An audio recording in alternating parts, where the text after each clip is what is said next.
All right. I wasn't alone seeking shelter from the blizzard. Is the title. And there's an unspoken rule up in the mountains that no matter who you are, a friend, bitter rival, stranger, anyone, if you're ever in a pinch and come across another hunter's cabin, you're welcome to seek shelter there. Maybe it's an unspoken rule because it's common courtesy and that whole do unto others thing, or maybe it's unspoken because there's hardly anyone to speak to. In the winter months, especially, you'd be hard pressed to see another soul for weeks, sometimes months. And that's the rule. You need it, you use it. No judgment, no questions asked, just don't steal anything. Now, I'm not a burly, seasoned mountain man that flosses with tree bark and never shaves, but I do like to hunt. I often leave my small Alaskan village for weeks at a time and take to my hunting lodge up in the mountains. I'm a fairly cautious guy, and I know the mountains can be traitorous, so when I leave prepared. I check the long term forecast, gather the necessary supplies, bring backups, and make sure I've got enough of everything I need to survive at least a week longer than I plan on staying, just in case. I always believed my precautions would protect me, but like a child's security blanket, they were only paper thin illusion of safety. There's no planning when Mother Nature decides she's in a mood. That's why I never expected to get caught in a blizzard that day. It had started out sunny and cold, but as the day progressed, a few clouds formed. By the time they had amassed to a heavy cloud covering, I was already on my way back to the cabin with a couple hairs hanging over my shoulders. I'd named them dinner and breakfast. I was planning on eating breakfast for dinner and dinner for breakfast, if only to make myself laugh. It's the little things that keeps the solitude from turning into loneliness. The snowfall seemed to come out of nowhere, like someone had knocked an awning shut and all the snow collected on top had fallen all at once. Except it wasn't a single tidal wave of snow. It was a relentless, unending assault. Last I checked, the weather reports hadn't mentioned a blizzard, and yet a blizzard was what I found myself walking through. It got very dark very fast, and I kicked myself for leaving my flashlight back at my lodge. I planned on coming home long before nightfall, so I hadn't thought I needed it. I'd been sorely mistaken. Snow pricked painfully as it darted into my eyes. I had squint almost all the way to keep those sub-zero jerks from stabbing me blind. The wind howled as gales cut through my clothes and right to my bones. I could barely see 2 feet in front of me, and I couldn't see the 2 feet behind me as they sank in an ever-growing blanket of white. I'm not sure when I realized I was lost. At some point, I knew I should have arrived at my cabin, but all I saw was white with a few slivers of gray swinging in the thick breeze. The hairs at the back of my neck became stiff and battered against me with every puff of hair and every awkward, crashing footfall. I was running out of energy, running out of ideas, and beginning to panic. I could have spun around in a computer chair 100 times and felt less disoriented than I did in that whiteout. And then I walked right into a cabin. Literally. It had become so dark and the snow had become so heavy I couldn't see the structure until I stumbled face first into it. I held my hands against the wooden facade so I wouldn't lose it in the storm and circled around until I found a door. I wasn't just in a pinch, this was life or death. In the unlikely event that someone was inside, I knocked on the door and waited for an answer. Through the howling wind, I could have sworn, "Come in." As I swung the door open and stepped inside, a small avalanche of snow tumbled in with me. I didn't bother trying to kick it out. As I fought against the wind to close the door behind me, the relief was instantaneous. Without the air whipping at me, I'd put a stop to the timer ticking down to my freezing death. "Thanks," I whispered. I turned towards the inside of the cabin and tried to get my bearings, but all I saw was blackness, which meant I had no real way of gauging the size of the cabin. Yeah, I'd circled around it, but I'd been stumbling around, half blind, focused on trying to find a doorknob, so I had no idea what length of the cabin I'd covered. I could have walked half of it. I could have circled around 3 times without realizing. Through the darkness, all I could see was the vague outline of someone sitting in the corner. "You're a real lifesaver," I said. He didn't answer. I pawed around for a lighter, a lantern, a matchbook, anything that might emit light, but all my fingertips touched were chains and the barrels of hunting rifles. I stopped poking around when I felt an open bear trap. I wouldn't want to get my arm caught in one of those. It was safer to sit and wait for daybreak. It occurred to me the stranger might have been seeking refuge as well. "So," I started, keeping my tone light and innocent, "you the owner of this cabin?"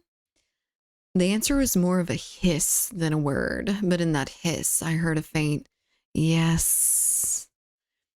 I sat on the floor, let my hairs down beside me, and reached into my pack. Why I'd taken a sleeping bag with me and not a flashlight was beyond me. I removed my wet clothes and quietly slipped into the sleeping bag to warm up, making conversation as I did. "Thanks again. That blizzard really came out of nowhere," he replied with the slow, labored, wheezy breaths of an elderly man on his deathbed. "Dangerous." "Yeah," I chuckled. "That's an understatement." "Hungry." "You got a fireplace? I've got a couple hairs. I'll cook 'em up. It's the least I can do," I offered. His reply was drawn out like a wolf howling, but with the majestic hum, "No." "Okay, as soon as the blizzard dies down, I'll go get some wood to make us a fire. Can you wait until then?" I saw his silhouette shift slightly. There was a rattle of chains. "No." The O stretched out in a long, bloated groan. "No, no, yes." The final no morphed strangely into a yes, like someone drastically changing into a much higher note on a flute halfway through a breath. I craned my neck to look at a single window in the cabin. It was pitch black, pitch white. It was like an afterglow, visible against the black backdrop of the wood, still inherently dark. I focused on it rather than the rest of the cabin because it was the only hint of light I could see. "If you don't mind, I'm going to try and catch some shut-eye," I said tiredly. He didn't respond, but that didn't surprise me. Mountain folk don't talk much, even when they come to town for what few supplies they can't make themselves. I shrugged it off and settled in for the night, but I felt something hard against my side. Sighing, I tossed my hairs back a bit farther and got comfortable. I was exhausted, so it wasn't all that hard for me to drift off, despite the wind's song playing outside the window. I hugged myself in my sleeping bag and drifted off. I was awoken by a different sound, a weird snapping crunch that made me shoot up in bed, believing the ceiling was about to collapse under the weight of the snow. I braced myself, but the sound came again. I realized it wasn't above me, but rather next to me, near my belongings. The silhouette was gone from the corner, and I could hear his deep, raspy breaths accompanying the crunch. "What the hell are you doing?" I snapped. He retreated back into his corner with a rattling of chains. My adrenaline was pumping, and I wasn't even sure why. Something about the stranger put me in a state of near panic. My instincts were telling me to leave, but I couldn't afford it. Whatever this guy was up to, I was safer with him than I was out there in the blizzard. I grabbed my backpack and propped myself against the wall in a seated position, staring at the silhouette, expecting him to make a move. I kept myself awake and alert, never looking away even as the howling wind slowly diminished in strength. Once or twice, I felt my head begin to dip and my eyes began to shut, but every time I slipped, the faint rattle of chains snapped me back into consciousness. As the blizzard cleared and the sun slowly rose, light began to trickle into the cabin. The scene filtered through the tiny increments, with each layer uncovered by the sun, like a printer slowly spitting out the full picture one line at a time. I wasn't in a cabin. I was a large supply shed that was maybe 10 to 11 feet long, 7 to 8 feet wide. There was no fireplace, which makes sense for a supply shed. There was tools, traps, rifles lining every wall. The silhouette in the corner slowly stopped being a silhouette and started becoming a distinct person. Skinny, no. Gaunt. Pale, no. Ghost white. Man, no. Corpse. Corpse. I was gutted. He was dead. Not, oh shoot, I died overnight. Sorry about that. Dead. Long dead. Long, long, long dead. His body was all shriveled and mummified. Is that even the right word for it? He wasn't wrapped up in bandages or anything like that, but his skin was completely dehydrated and stiff like an unwrapped mummy. His hair was hanging from his head in unkept strings. His teeth were poking out of his shrunken lips. With a wide gape where the top right canine should have been, there was a stain of age-old blood soaked into the wood beneath him. I followed it by gaze to its origin, his left foot and the bear trap in which it had gotten caught. There was an empty hook on the wall above him, with a chain leading to the trap. It was long enough for him to move around, but not enough for him to reach the front door, or the saw hanging above it.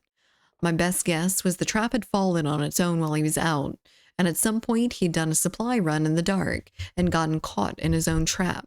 He probably died of thirst or something.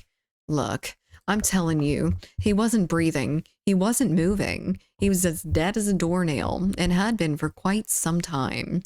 I sat there, reasoning I'd been delirious the night before. The fatigue, the dehydration, the disorientation caused by the blizzard. It made me imagine his voice.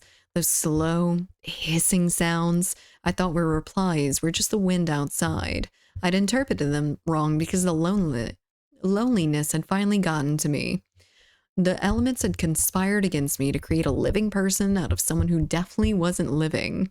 It was a good, logical explanation, and I wish I could say it was true. Except I'm not the one who bit the head off of breakfast. It's not my canine tooth I found on the floor next to me. My dry, dirty, wood-like fingernails are the ones sticking out of the outside of my sleeping bag. I'm not the one who caked the corpse's dry, cracking lips with white fur. I didn't stick around for dinner. What is dinner?